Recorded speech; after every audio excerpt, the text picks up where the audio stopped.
ગુજરાતમાં રાજકારણ જામ્યું છે। આવતીકાલે ચૂંટણી છે, ત્યારે આજે આદિવાસી વિસ્તારના રાજકારણને સમજવાનો પ્રયત્ન કરીએ। આદિવાસી રાજકારણમાં હાલ ભારતીય જનતા પાર્ટી વર્સિસ આમ આદમી પાર્ટી ચાલે છે। ત્યાં કોંગ્રેસ ખૂબ જ ધીમી ગતિએ કામ કરે છે, ત્યારે ખરેખર ડેડિયાપાડા આપના ધારાસભ્ય ચૈતર વસાવા ભારતીય જનતા પાર્ટીને આ ચૂંટણીમાં ભારે પડશે ખરી? સવાલો ઘણા બધા છે, પણ જવાબ તો પરિણામ જ આવશે। શું કહી રહ્યું છે અત્યારનું આદિવાસી વિસ્તારનું રાજકારણ, તેની વાત આ વિડીયોમાં। નમસ્કાર, હું હંસિની અને તમે જોઈ રહ્યા છો નિર્ભય ન્યૂઝ। રાજકીય નિષ્ણાંતોનું માનવું છે કે આ વખતે આદિવાસી પટ્ટીમાં આપે ટાર્ગેટ બનાવ્યો છે અને આ ટાર્ગેટ ભારતીય જનતા પાર્ટીને ચોક્કસ ભારે પડશે। આદિવાસી વિસ્તારમાં હજારો કામો થયા નથી, લોકોને પાયાની સુવિધા મળી નથી અને ત્યાંના લોકો આ વાતને લઈને ભારતીય જનતા પાર્ટીથી ખૂબ જ નારાજ છે અને આ નારાજગી પણ ભાજપને આ વખતે ચોક્કસ ભારે પડશે। અને વધુ એક વાત, આ વખતે કોઈ ભાજપને ટક્કર આપે ના આપે, ચૈતર વસાવા જરૂરથી ભારતીય જનતા પાર્ટીની સામે પડ્યા છે અને ચૈતર વસાવાને કારણે પણ ભાજપનું ટેન્શન વધ્યું છે। આખા ભાજપની નજર આદિવાસી પટ્ટી પર છે। નાયબ મુખ્યમંત્રીથી લઈને મુખ્યમંત્રી સુધીના નેતાઓ આદિવાસી વિસ્તારમાં મથ્યા છે અને સાથે ચૈતર વસાવા દાવો કરી રહ્યા છે કે તેઓ ખૂબ જ સરળતાથી અહીંયા જીતી જશે અને હાલ ભાજપનું શાસન છે, પણ ત્યાં કામો થયા નથી। આ જ નારાજગી દૂર કરી રહ્યા છે ચૈતર વસાવા। એટલે એક તરફ ઘણા બધા લોકો ભારતીય જનતા પાર્ટીની સામે પડ્યા છે, કહી રહ્યા છે કે 30 વર્ષથી તમારું શાસન છે, તો પછી કેમ કોઈ કામ કરવામાં નથી આવતા, અને આ જ કામો પૂરા કરી રહ્યા છે ચૈતર વસાવા। એટલે કે ક્યાંક ચૈતર વસાવા જે જગ્યાએ ભારતીય જનતા પાર્ટી નથી પહોંચી શકતી, એ જ દરેક જગ્યાએ પહોંચી રહ્યા છે। પહેલા આ કોંગ્રેસનો મૂળ ગઢ હતો, પણ હવે તે દેખાઈ નથી રહી। આદિવાસી વિસ્તારમાં કોંગ્રેસનો ઉમેદવાર કોણ છે એ પણ કદાચ કોઈને ત્યાંના લોકોને ખબર નથી અને સામે ભાજપે અહીંયા પ્રજાના કામ નથી કર્યા, એટલે તેમને ડરવું પડશે। એ પણ વાત સાચી છે, જો કામ કર્યા હોત તો આ વખતે આટલી મહેનત ન કરવી પડી હોત।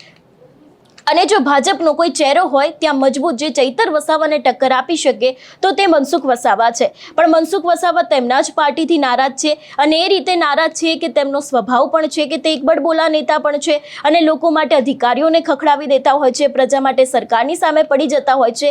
એક અંશે આ વાત ખૂબ સારી છે, પણ આ મનસુખ વસાવાના આંતરિક ડખા જો કોઈને ફાયદો અપાવતા હોય તો એ આપ છે। એક તરફ મનસુખ વસાવા ભલે કહેતા હોય કે તે નારાજ નથી, પણ ક્યાંક જે રીતના આંતરિક વિવાદ અને એક મનસુખ વસાવાને જે વાત ખટકી રહી છે, એ દરેક વસ્તુ ભાજપને નુકસાન અને આમ આદમી પાર્ટીને ઘણો ફાયદો કરાવી શકે છે તેવું પણ રાજકીય નિષ્ણાંતો માને છે। કારણ કે એવામાં હવે ચૈતર વસાવાને ડેડિયાપાડા જવાની મંજૂરી મળી ગઈ છે, તો પરિણામના દિવસે જો કદાચ ચૈતર વસાવાના ફેવરમાં થોડુંક પણ પરિણામ આવ્યું તો એ દિવસે પણ ડેડિયાપાડાની અંદર કંઈક મોટું થઈ શકે છે।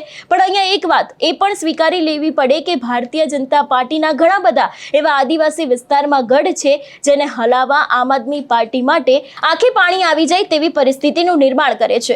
આ વખતે ચૈતર વસાવા અને સંજય વસાવાનો વિવાદ પણ ચૂંટણીમાં અસર કરશે। તેની સાથે મનસુખ વસાવાની દીકરી પ્રીતિ વસાવાની ટિકિટ ન મળવાની વાત પણ ચોક્કસથી ચૂંટણી ઉપર અસર કરી શકે છે। બીજી બાજુ અત્યારે હાલ આદિવાસી વિસ્તારમાં મનસુખ વસાવા વર્સિસ ચૈતર વસાવાનો એક અલગ જ જંગ ચાલી રહ્યો છે। બંને એકબીજા ઉપર આકરા પ્રહારો કરી રહ્યા છે અને ક્યાંક આપણે જોયું પણ હતું કે મનસુખ વસાવા દ્વારા એવું પણ કહેવામાં આવ્યું છે કે ચૈતર વસાવા લોકોને છેતરવાનું કામ કરે છે અને જે તે રીતે અવારનવાર ચૈતર વસાવા પણ એવું જ કહેતા આવ્યા છે કે મનસુખ વસાવા વડબોલા નેતા છે, 30 વર્ષથી તેમનું શાસન છે તો પણ અહીંયા તેમના દ્વારા એક રોડ નથી બનાવવામાં આવતો, એવા આક્ષેપો ચાલી રહ્યા છે। પણ આ વખતે ભારતીય જનતા પાર્ટીએ જે રીતે આદિવાસી પટ્ટીની અંદર મહેનત કરી છે ને જે રીતે ચૈતર વસાવાનો વ્યાપ ધીરે ધીરે ત્યાં વધી રહ્યો છે, આ બંને સમીકરણો આ વખતની ચૂંટણીમાં ખૂબ જ મહત્વના માનવામાં આવી રહ્યા છે। એક તરફ ભારતીય જનતા પાર્ટીની મહેનત પોતાના વિસ્તારોને બચાવવા માટે અને બીજી બાજુ ચૈતર વસાવાની મહેનત જે નવા વિસ્તારો તેમને લેવા છે, તેમને પોતાની અંદર કરવા છે, એ જ દરેકની મહેનત ક્યાંક આ વખતના ચૂંટણીના પરિણામોને ચોક્કસથી બદલી શકે છે। કારણ ફક્ત એટલું જ છે કે ભારતીય જનતા પાર્ટીએ જે નાના નાના વિસ્તારોમાં કામ નથી કર્યા એ જ દરેક જગ્યાએ તેમને નુકસાન પહોંચી શકે છે, ઘણા બધા મતો છે તે ત્યાં વહેંચાઈ શકે છે અને બીજી બાજુ ચૈતર વસાવા જે રીતે આદિવાસી લોકો માટેના થતા અન્યાયને લઈને અત્યાર સુધી લડતા આવ્યા છે, તો એ વાત ક્યાંક ચૈતર ચૈતર વસાવાને ફાયદો પણ અપાવી શકે છે. જોવાનું રહેશે કે જે ગઢ અત્યાર સુધી ભારતીય જનતા પાર્ટીના રહ્યા છે એના ઉપર હવે ચૈતર વસાવાનું કોઈ કામ લાગશે કે કેમ, તેમની મહેનત, અથવા તો પછી અત્યાર સુધીમાં જે કામ ભારતીય જનતા પાર્ટીએ નથી કર્યા અને ત્યાં ચૈતર વસાવા પહોંચ્યા છે, તો એ વાત હવે ચૈતર વસાવાને કેટલી કામે લાગે છે.